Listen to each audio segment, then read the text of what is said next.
सुन, तू मुझे 500 रुपये डाल दे देगी? हाँ हाँ, क्यों नहीं मेम साहब। मैं तुझे ना महीने के आखिरी में जब तनख्वाह दूंगी ना, उसके साथ ये 500 रुपये भी दे दूंगी। हाँ कोई बात नहीं। चाय बन सकती है? हाँ बन जाएगी। दूध है? वो काम वाली से कुछ पैसे उधार लिए थे, उसे सुनाई थी दूध। ठीक है, तुम एक कप चाय बनाओ। अच्छा सुनो, वैसे मुझे लग नहीं रहा कि कुछ भी ठीक हो पाएगा, सब खत्म ही हो गया है। तुम चिंता मत करो, सब कुछ ठीक हो जाएगा।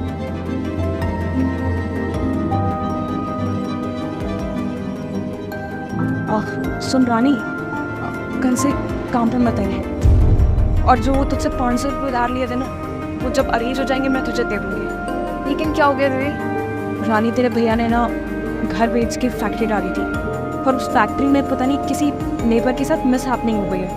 उस वजह से वो फैक्ट्री सीज कर दी है। बहुत मुश्किल हो रही है इस टाइम पे, हमारे पास बिल्कुल भी पैसे नहीं है। घर भी किराए का है, लोगों से उधार ले रखा है, बैंक से लोन ले रखा है।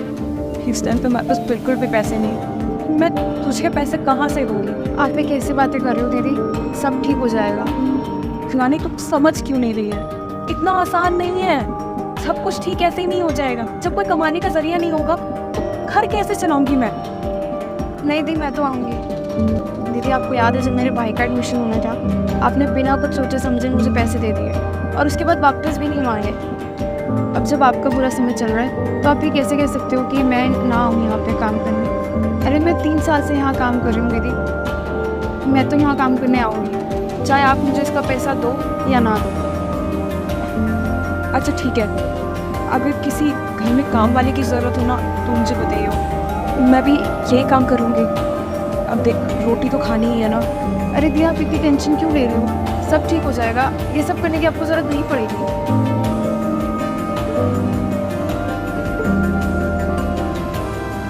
अरे तू इधर बैठ। क्या हुआ दीदी, आज बड़े खुश लग रहे हो? ये ले वो मीठा पे। अरे वो तेरे भैया की फैक्ट्री सील नहीं हो गई थी, वो केस क्लियर हो गया है, जीत गए हैं वो केस। थोड़े दिन में फैक्ट्री खुल जाएगी। देखा दी, मैं आपको कह रही थी कि सब ठीक हो जाएगा, आप फालतू में टेंशन ले रहे थे। हाँ, तूने बिल्कुल सही कहा था कि सब कुछ ठीक हो जाएगा, लेकिन उस टाइम पे हालात ही इतने बुरे हो गए थे कि मुझे कुछ भी समझ नहीं आता। पर अब मैं बहुत खुश हूँ, फाइनली सब कुछ ठीक हो जाएगा। वैसे एक बात और है, तेरे जैसे लोग ना इस दुनिया में बहुत कम हैं, जो मुसीबत में साथ देते हैं, ऐसे छोड़ के नहीं जाते। तू ना हमेशा ऐसी रही, कभी बदली मत। Thank you.